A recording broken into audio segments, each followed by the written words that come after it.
You can't travel in two boats at the same time. First, you have to have a really good, strong reason. The students I've met here at BITS Hyderabad, even they ruined their J Advanced, but they scored really well at BITSAT. That someone actually didn't really do well in 11th and someone who's actually in 12th standard right now, how should they actually go about the preparation? Please don't ignore. It is really important, but don't leave your college life behind, because that is also important. One more interesting thing, for EAMCET, there is no negative marking. Friends were also preparing for JEE Mains again. Kind of motivated me to give JEE Mains and JEE Advanced again. Everybody has a dream of getting into IIT, and not a lot of people actually get through. This story is a beautiful story. It's not because this person actually necessarily succeeded into getting into IIT. It's because this person never gave up. Even after failing in the first attempt of JEE Mains, he did not give up. He joined the college. Again, he tried again, right? And even after trying so many times and even after messing up, I still saw a lot of energy and enthusiasm in him. And he did extremely well in several exams, and now he's studying at BITS Planning Hyderabad campus. If there's anything for you to learn today, it's that you need to diversify your preparation. Not a lot of exam patterns are similar. Some exam patterns, they focus on some things. Some exams, they focus on a lot of other things. And IIT is not the end of the world. There are a lot of other colleges like BITS Planning, state level colleges, and top NITs as well that you need to prepare for. So make sure to watch the podcast till the very end and make sure to understand the different options that are available for you and what you would like to avail at the end of 2025 or whenever you're writing JEE Mains and JEE Advanced. I hope you like the video. I'll see you at the end of the podcast. We are also launching a community for people who are preparing for competitive exams like BITSAT, EAMCET, other exams in 2025. So if you're someone who's serious about preparation for any of those exams, do consider checking out the community which is given in the comment section below. So I see you in the community as well. Get to interact with several mentors like Abhishek, Chaitanya, and several other people in the WhatsApp community. Bye-bye. Hey guys, today we have another interesting conversation with someone who I got to know last year. He was a part of the BITSAT BUSSET program that we were running. And the very interesting story is that he was not a dropper, he was a partial dropper. And even after attending a college, he still did well in BITSAT and other exams, and he's studying in BITS Planning Hyderabad campus. Let's welcome Abhishek, guys. Abhishek, do you want to give a quick intro of yourself, man? Hello everyone, my name is Abhishek, and currently I'm pursuing Bachelor's in Electronics and Communication at BITS Hyderabad.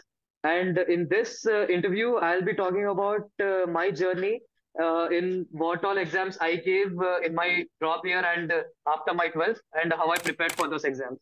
So I'm quite excited. I hope so you are. Yeah, makes sense, man. Abhishek, like, what was your journey like? What was the reason why you took a partial drop and what motivated you in the first place? Well, right after I completed my 12th, in my mind, there was only one exam, that is JEE Mains and JEE Advanced. And it was because most of my friends were writing that exam. So even only that exam was fixed in my mind. At JEE Mains, JEE Advanced, and EAMCET also. So I'll get into EAMCET later. So after my 12th completed, I wrote JEE Mains. It didn't go that well. I also wrote JEE Advanced.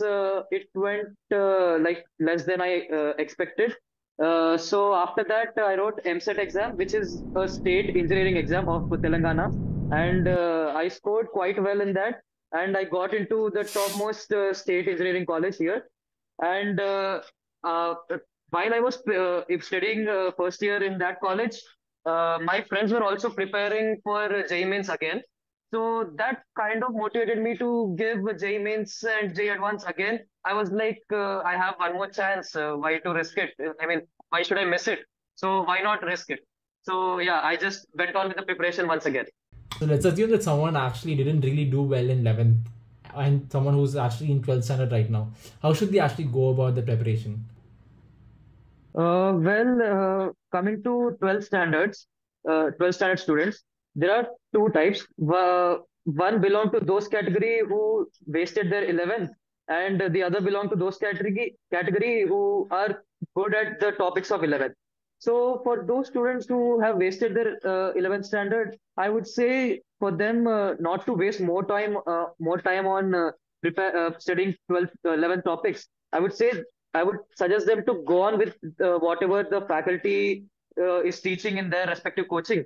Focus more on the 12 topics, because in JEE Mains and JEE Advanced, 60% of the topics come from 12 and 40% come from 11 topics. So focus more on 12 and then slowly, once in in the weekends, focus more on the 11 topics. So like that way, you can really do well in both 11th and 12th topics. And for those who are good at 11 topics and have no idea about 12, I would say that you're in a good pace. Keep on revising the 11 topics in every weekend, every day, I would say, sorry, every day before you sleep. Revise all the, most of the 11 topics. Like if you're studying chemistry, then study 12th ka chemistry in the morning hours in your coaching. And after you reach home or reach hostel, whatever, you prepare for, you study or revise your 11th K topics. And also do solve the assignments that the faculty members give you. That will really boost your confidence and boost your preparation, take it to your next level, I would say. Yeah. So for the partial droppers, I would suggest them कि uh, I won't tell you कि focus more on JEE mains and leave your college, or focus more on your college, leave JEE mains. The thing is, if you're taking a partial drop, you should be really sure as to why you want to take a partial drop. First, you have to have a really good, strong reason take a drop or a partial drop. So once you have decided that, then you should focus more on the whatever exam you are preparing for, be it JEE mains, be it BITSAT, be it JEE Advanced, or whatever exam. So focus more on that, but don't leave your college life behind, because that is also important. If not, if you can't clear JEE mains, then obviously your college first year will be ruined. So that will be another headache for you. So Correct. just keep in mind that you can't travel in two boats at the same time. So give 70% of your time to your competitive exam preparation and 30% of your time to your college preparation. Like college preparation, I mean to say that if you have to write any of the mid exam or sem exam, you can just prepare 1 week prior to that exam. And for JEE mains and all, you can prepare give most of the time to that exam, I would say, competitive exam. So can you talk a little bit more about EAMCET, and many other people would want to know more of the state examinations as well, because I think if not for JEE means, sort of the people, they have a strong mindset that I want to clear a strong state examination. What is the format like, and how do people actually go about preparing for those exams, and how do they actually do well? Most of the people who live in Telangana and other different districts of Telangana, they prepare mostly for EAMCT. EAMCT is basically the state college of Telangana, wherein the level is up to the JEE mains and board level, honestly, but the number of questions are very high. So there is time constraint. You are given 3 hours, and in those 3 hours, you have to write 180. You have to solve 180 questions. And most of the strategy that people follow is that they just don't leave any question. They just don't once you're solving the paper, you can't come back to that question. If you want to leave that question, you have to leave it immediately, because time won't be left for that exam. And I'll tell you one more interesting thing. For EAMCT, there is no negative marking. So most of the students who write that exam, they just leave the questions that they can't solve. And half an hour before the exam ends, after 2.5 hours completion of the exam, they just guess all the remaining questions that they couldn't solve. So that also kind of works, because sometimes, if your luck is good, the most of the questions that you have guessed can go correct. But even if it goes wrong, there's nothing to lose. It's just zero. So yeah, Makes sense. that's how the exam is. But the thing is, most of the students in Telangana and Andhra, they give this exam to get into different state engineering colleges and private colleges. I also wrote this exam. I got a rank of around 5,000, and I was in the state's best engineering college. I was pursuing computer science there. Makes sense. Got it. So I think a lot of the state colleges, like whether it be like Keam or EAMCET or different colleges, they have this format that, we'll give a number of questions high, and the level of questions is like slightly lesser than JEE mains. And I think even BITSAT also follows a similar pattern.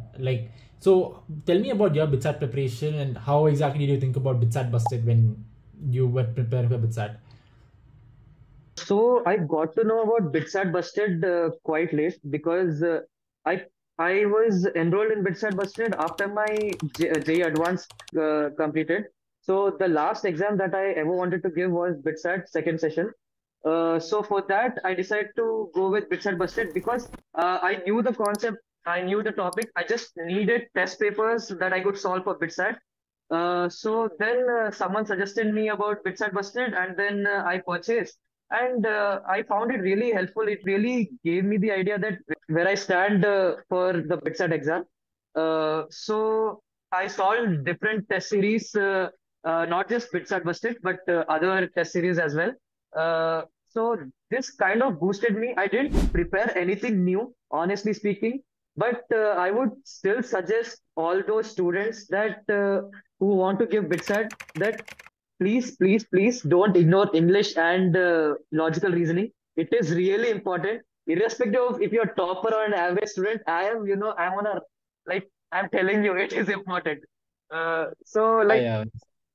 the reason is, I'll tell you the reason. See, for a topper, he is good at like JEE mains level or JEE advanced level, and in that level, they only ask chemistry, physics, and math.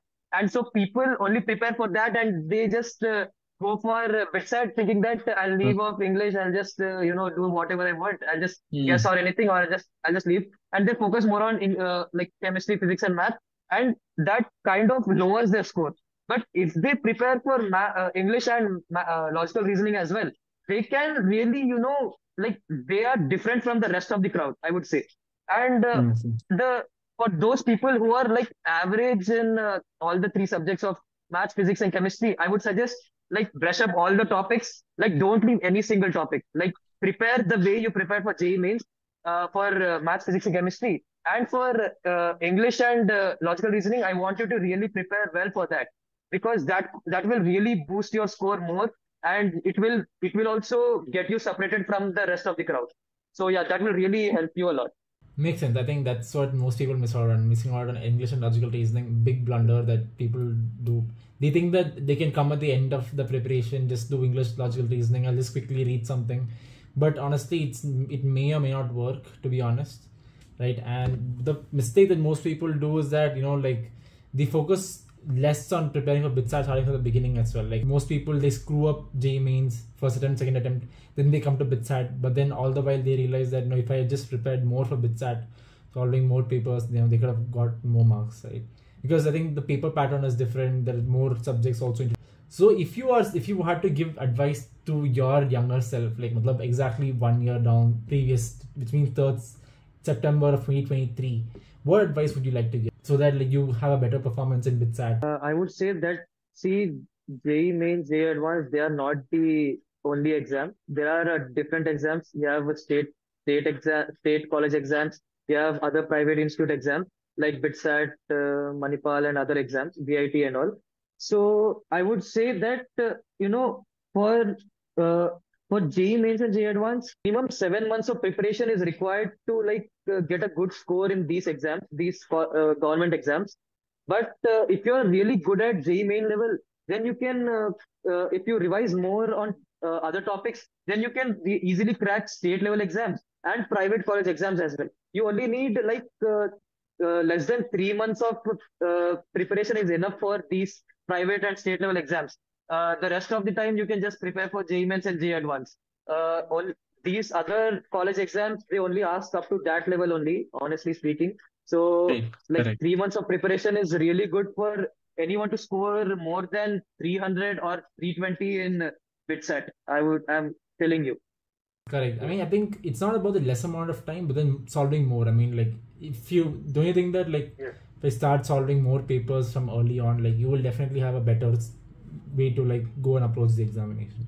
The BITSAT first session happens before JEE Advance, and BITSAT second session happens after JEE Advance, right? Mm. So like the timing that these people set is like very challenging because for a student who is preparing for JEE Advance, he can't focus on BITSAT, and for a student who is like, given JEE Advance, he doesn't have that much of energy to write BITSAT second session. So like the timing is important. The thing is, for BITSAT, I would say like if you prepare up to JEE main level, and then if you just give previous year BITSAT questions and buy a good test series like BITSAT Busted, then I think it is quite enough for anyone to like get a good score in BITSAT. And for those who are focused on session two, don't lose that energy after giving JEE Advanced, because a lot of people lose their energy, and this is what you can utilize. Because if people lose energy, competition is less, you can do better. So yeah, I would say the 1 month that is given to you after JEE Advance is like enough for like brushing up all the topics and scoring well at JEE Advance. Because I'm telling you, the students I've met here at BITS Hyderabad, even they ruined their JEE Advance, but they scored really well at BITSAT. I'm telling you, it is reality. So you can do it. Crazy. Cool. Thanks a lot, Abhishek. I mean, it was so much fun talking to you on this podcast, man. A lot of people would have gotten to learn a lot of stuff. People have gotten to learn about EAMCET, BITSAT, and a lot of other important tips that people would have generally missed out on, man. Thank you so much, man. Great fun learning from you. Thank you, Hari. Thank you to all. I hope we get to do more interviews like this. And let me tell you guys, I am a mentor at BITSAT Busted. So if you all need any guidance or any support from my side for any like all the students who are in 12th or partial dropper or droppers, I am there to help you all. So yeah, that's it from my side. I hope you guys enjoyed the podcast, guys. If you did like the video, make sure to put out one important thing that you learned in the comment section below, so that it would expand the audience and it'll expand your learning as well, giving you visibility to the outside world. I hope you guys enjoyed the video, and make sure to hit the subscribe button as well, because there's a lot of amazing new content coming up. I'll see you. Bye bye.